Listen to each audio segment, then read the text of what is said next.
नमस्ते बच्चों, विज्ञान के सेशन में एक बार मैं आपका स्वागत करती हूँ। सजीव एवं उनका परिवेश, ये हमारा चैप्टर चल रहा है और उसमें अब हम लोग आजकल जो बात कर रहे हैं वो है विभिन्न आवासों की यात्रा। हमने इससे पहले वाले सेशन में देखा था किनके बारे में, याद है? चार्ट देखे? हाँ, स्थलीय आवास की बात कर रही थी और हमने देखा था कैसे वन में, घास के मैदान में, पर्वतीय क्षेत्र में किस प्रकार जीव जंतु रहते हैं और किस प्रकार उन्होंने जो उनका एक एटमॉस्फेयर है उसमें उन्होंने अपने को एडेप्ट कर लिया, अनुकूल कर लिया है और उनका शरीर की संरचना या पेड़ पौधों की संरचना उसी के अकॉर्डिंग होती है। आज जो हम बात करने जा रहे हैं वो जलीय आवास की, जिसमें हम लोग जलाशय, समुद्र, नदियां, इनकी हम देखेंगे कैसे इनमें जो हम अगर देखें तो एक नहीं विभिन्न प्रकार के इनमें भी हमें जीव जंतु मिलते हैं। उन्होंने किस प्रकार ये जो हमारा वो जो जलीय वातावरण है उसमें कैसे अपने को एडेप्ट करा वो हम आज देखते हैं। तो बच्चों, जैसा हम देखते हैं समुद्र में भी अगर हम बात करें तो ऐसा नहीं है सिर्फ मछलियां ही रहती हैं, समुद्र में और भी जीव रहते हैं। जैसे देख रहे हैं आप, ये ऑक्टोपस है। ऐसे हमारे विभिन्न प्रकार के हमारे समुद्र में जीव जंतु रहते हैं। और ये जो देख रहे हैं आप कि ये भी जैसे डॉल्फिन है, व्हेल है, तो ऐसे हम देख रहे हैं कि समुद्र में खाली मछलियां ही नहीं और भी जंतु हैं। और अभी हम थोड़े से वहां पे जो कैसे एक पौधे होते हैं उनकी भी बात करेंगे और इसमें भी देखेंगे कि सारे जो मछलियों में गुण है ऐसा नहीं है, जो बाकी जलीय जंतु हैं उनमें भी वही गुण हो, उनमें कुछ और डिफरेंट भी हो सकता है। वो क्या है, चलिए अपना चैप्टर खोलते हैं और समझते हैं। अपनी बुक खोलिए आप लोग भी। तो बच्चों, जैसे अब हम जलीय आवास की बात कर रहे हैं तो समुद्र में रहने के लिए क्या होता है, हमने ये पढ़ा है कि मछली कैसे अनुकूल करती है। उसका जो शरीर होता है वो धारा रेखीय होता है। ये शायद आपको अब पूरा याद हो गया होगा क्योंकि हम लास्ट जो चैप्टर है उससे हम ये बात डिस्कस करते हुए आ रहे हैं। और ये जो इसकी शारीरिक संरचना है ये इसको पानी में तैरने में एक उसको सहायता देती है। अब जैसे मैंने आपको दिखाई थी तो पिक्चर दिखाई थी आपका स्क्विड और ऑक्टोपस जो होता है, अगर हम इसको देखें, इनका जो शरीर है हमने जब अभी देखा था उनका, तो उनका शरीर धारा रेखीय नहीं था। क्यों धारा रेखीय नहीं था? क्योंकि वो लगातार, जैसे मछली तो हमेशा तैरती रहती है ना, लेकिन ये जो है, जैसे अभी मैंने आपको ऑक्टोपस स्क्विड की फोटो दिखाई थी अभी स्लाइड में, तो ये जो होते हैं ये समुद्र में गहराई में रहते हैं, तो तलहटी में रहते हैं। देखिए तलहटी में रहते हैं और जब उनको अपना ये शिकार पकड़ना होता है तब ये चलते हैं, नहीं तो ये बैठे रहते हैं आराम से।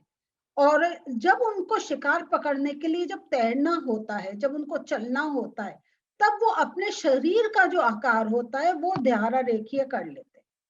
देखिए कितना एक इंटरेस्टिंग है, वैसे उनका शरीर नहीं है लेकिन जब उनको तैरना है तब उनका आकार उस प्रकार का हो जाता है। और जल में श्वास लेने के लिए इनमें भी क्या होते हैं, गिल, जिसको हम क्लोम भी कहते हैं। तो ये इसके द्वारा उनका श्वास लेने की प्रक्रिया होती है। अब हम जो दूसरी हमने पिक्चर देखी थी, हमने डॉल्फिन और व्हेल की देखी थी, तो ये जो हमारे हैं ये हमें जल में ही मिलते हैं जंतु, लेकिन इनमें क्या है, इनमें गिल नहीं होते हैं।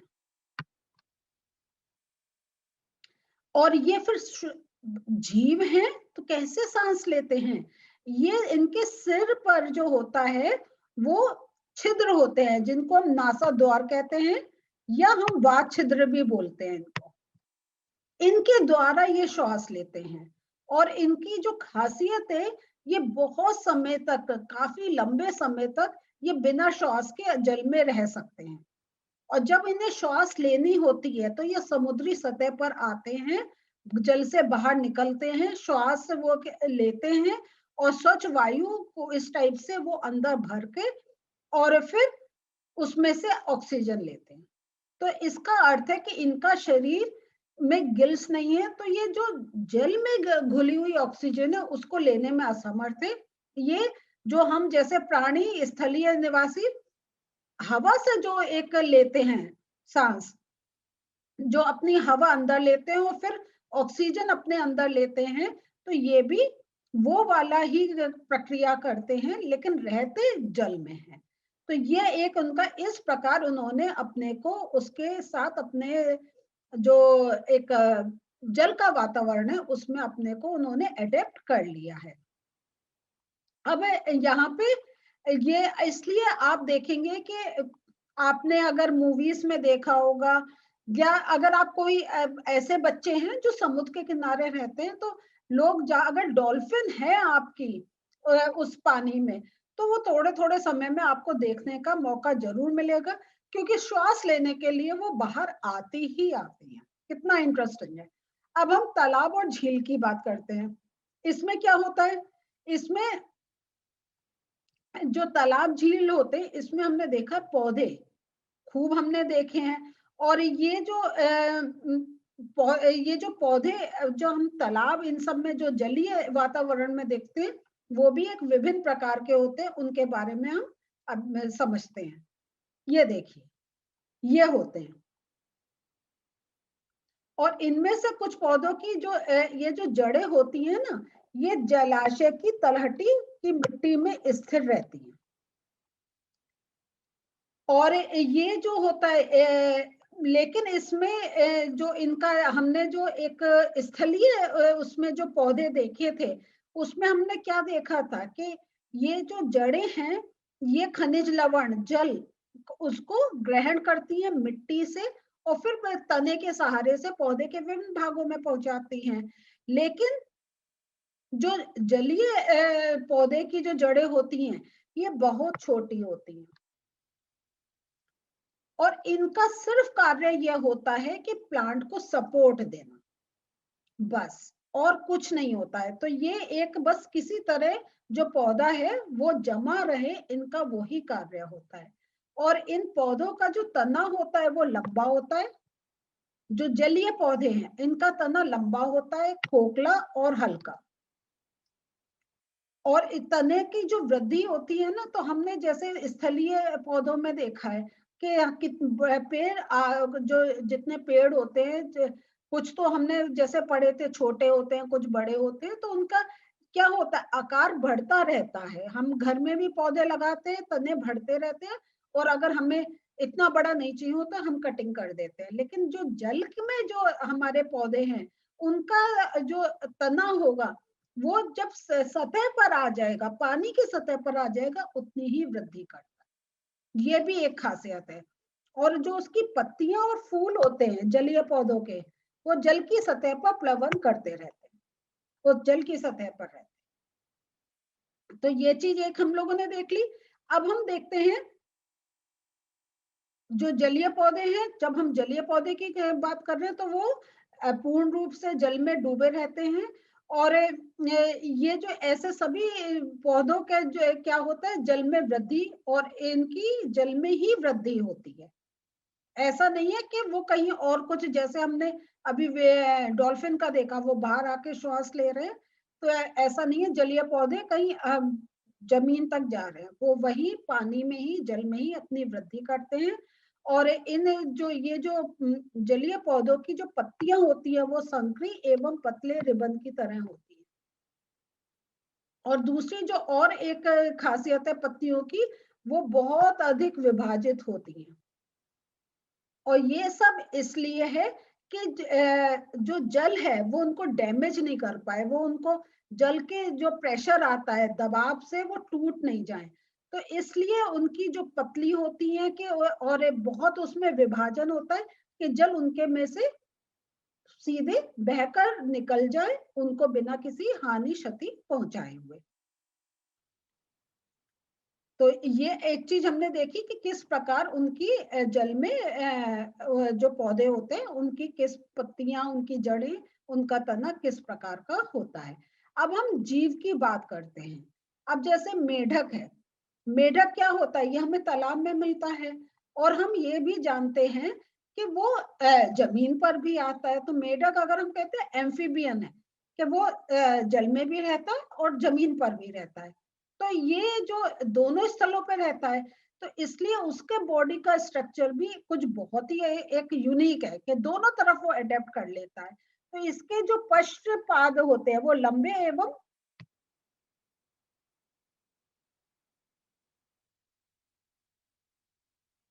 इसके जो पश्चपाद होते हैं वो लंबे एवं मजबूत होते हैं। और वो इसलिए मजबूत होते हैं और लंबे होते हैं कि वो छलांग लगा सके, और छलांग लगाकर वो अपना शिकार पकड़ सके। तो आपने मेढक देखा है ना? नहीं देखा है तो फोटो देखिएगा, तो बड़ा अच्छा, और उसको अगर कूदते हुए देखा है तो बड़ा अच्छा लगता है, यूं जंप मारता है, अपने शिकार को पकड़ता है। और इसके पश्चपाद में जो जाल युक्त क्या होता है, पादुंगलियां होती हैं।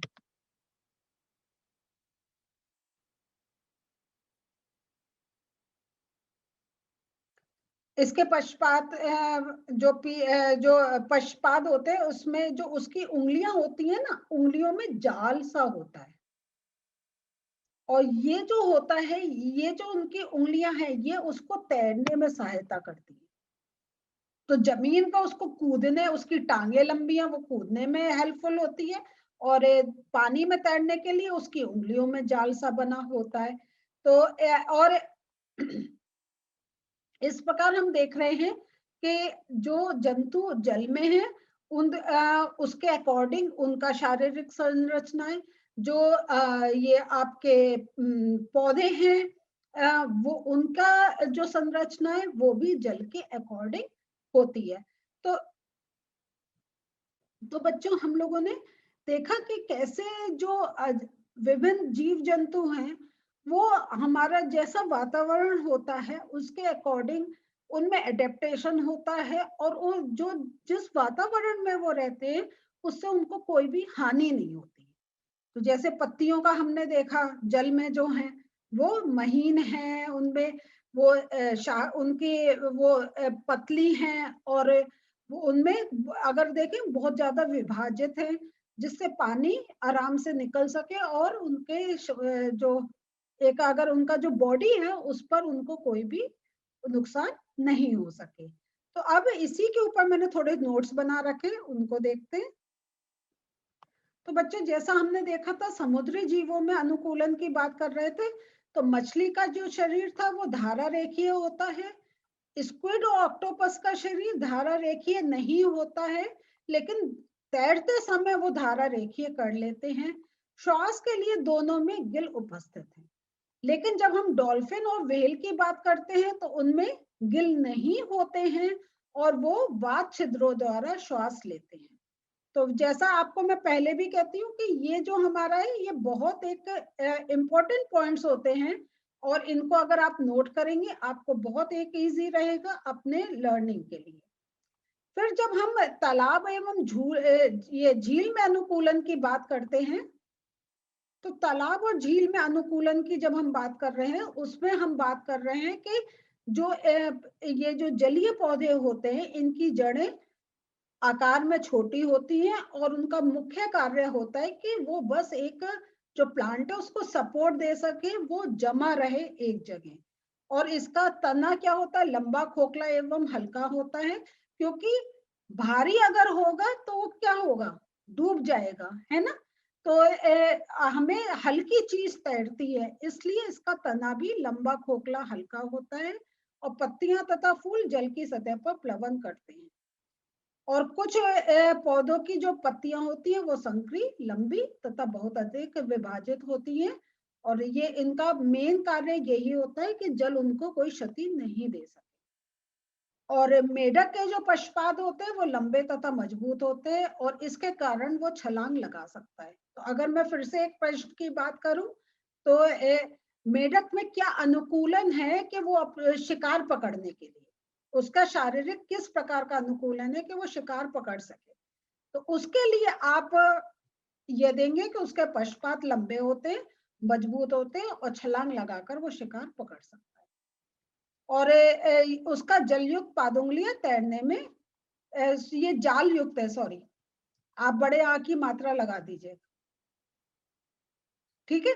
तो ये जालयुक्त पादुंगलियां तैरने में सहायक करते हैं। ये आपका अनुकूलन की बात आ गई। तो बच्चों आज हम लोगों ने इस सेशन में पढ़ा कि जल में जब जीव जंतु हैं उनकी शारीरिक संरचना किस प्रकार उनको बिना किसी क्षति के उस वातावरण में रहने में सहायक होती है। तो हमने दो परिवेश देख लिए, स्थलीय देख लिया, जलीय देख लिया, और उसमें भी ये देखा कि स्थलीय में भी बहुत एक अगर कहीं वेरिएशन है, पहाड़ है, आपकी घास वाली जगह है, पर्वतीय है एरिया, है ना, और रेगिस्तान है, मरुस्थल है।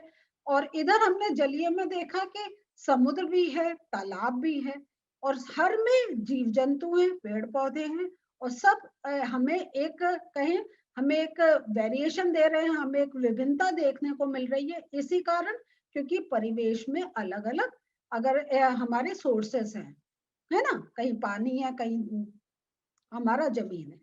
तो बहुत ही इंटरेस्टिंग है, जो हम चीजें देखते हैं उनके बारे में पढ़ने में तो बहुत मजा आता है। तो अभी आपका चैप्टर यहाँ तक हमने आधा करीब खत्म हुआ है।